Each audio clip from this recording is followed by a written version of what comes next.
Well, I bought the farm in 1980, and for a good number of years it was just a getaway place. Family lived here off and on, whatever. But in 2008, Deb and I actually moved to the farm and wanted to start farming the place. The initial farm was just 30 acres. Recently we did add 8 acres of wood, so now we have a total of 38 acres.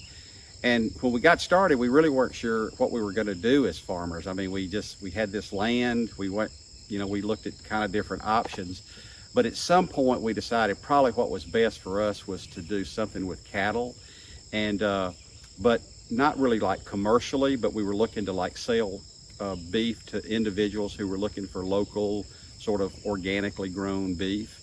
And we felt like there was a pretty decent niche market here, and so that's how we got started. But one of the things that I like to tell people when we thought we were going to be cattle farmers, when we started doing that, it didn't take you too long to realize you really weren't raising cattle, you were raising grass, because we wanted to be a grass-fed farm. But then pretty soon after that, you realize you're not really raising grass. What your real investment is in the soil.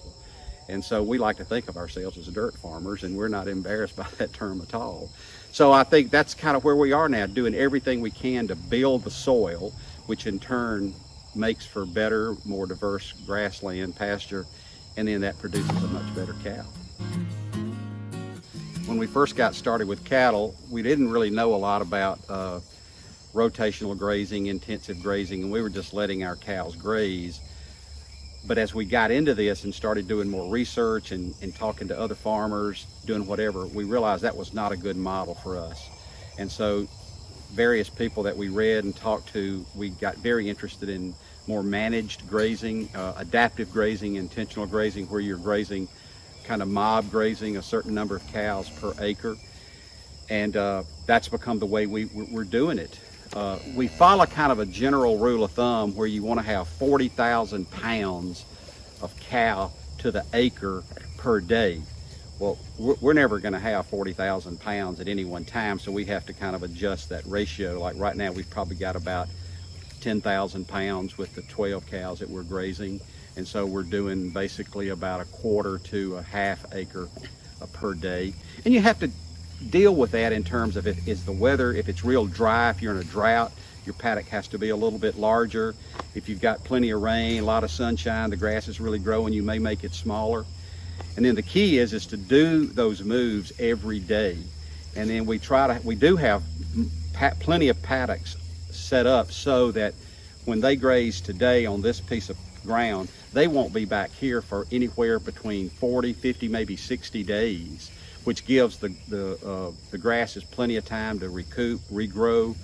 It helps defeat the worm cycle, and you just keep moving those steers around the farm until they get back to this original point. Well, typically we don't move until later in the afternoon. Part of that is because that's when the bricks and the grass is best, and you want them to hit that good fresh grass when they first start grazing. But basically what I do is I kind of, I see where we're going to be moving, and we just use electric tape. It's on a reel.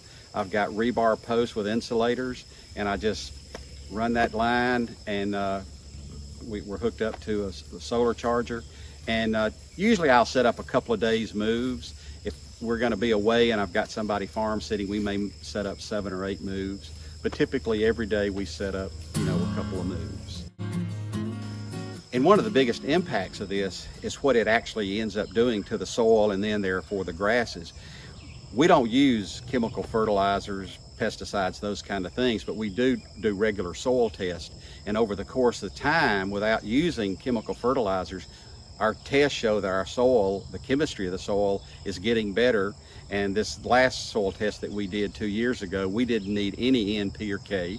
And all of our minerals like magnesium, etc., were high, very high.